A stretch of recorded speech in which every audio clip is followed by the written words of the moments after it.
আজকে আপনাদের সাথে আমার জীবনে ঘটে যাওয়া কিছু কথা শেয়ার করব। আমার যখন বিয়ে হয়, পারিবারিকভাবে হয়, আমার শাশুড়িটা অন্যরকম। আমার বিয়ের পর থেকে আমার শাশুড়ি আমাকে বেশি দেখতে পারতো না। তারপর এরকম হতে হতে আমার স্বামী ঢাকা তখন চাকরি করে।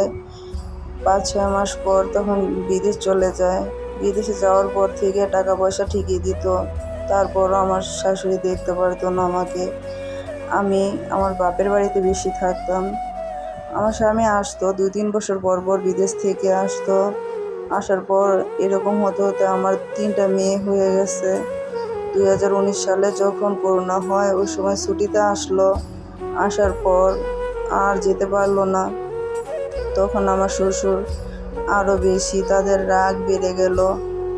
তারপর আমাদের আর 2 দিন পর পরই বলতো যে আমার বাড়িতে থাকতে দিব না, আমার বাড়িতে থাকতে দিব না। এরকম হতে হতে একদিন অনেক বড় ধরনের ঝগড়া হয়। তারপর আমাদের বের করে দিল বাড়ি থেকে।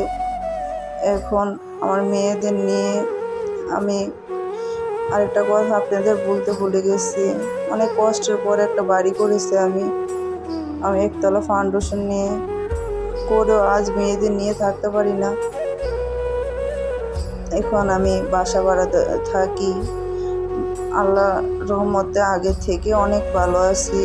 আপনারা দোয়া করবেন আমার 3টা মেয়ে নিয়ে, যাতে আমি সুস্থ থাকি, ভালো থাকি, আর আমার স্বামীর রিজিকে বরকত দেয়, আর মেয়েদেরও ভালোভাবে পড়াশোনা করতে পারি। এখন ওর আব্বু আবার সৌদি আরব গেছে, সবাই দোয়া করবেন তার জন্য।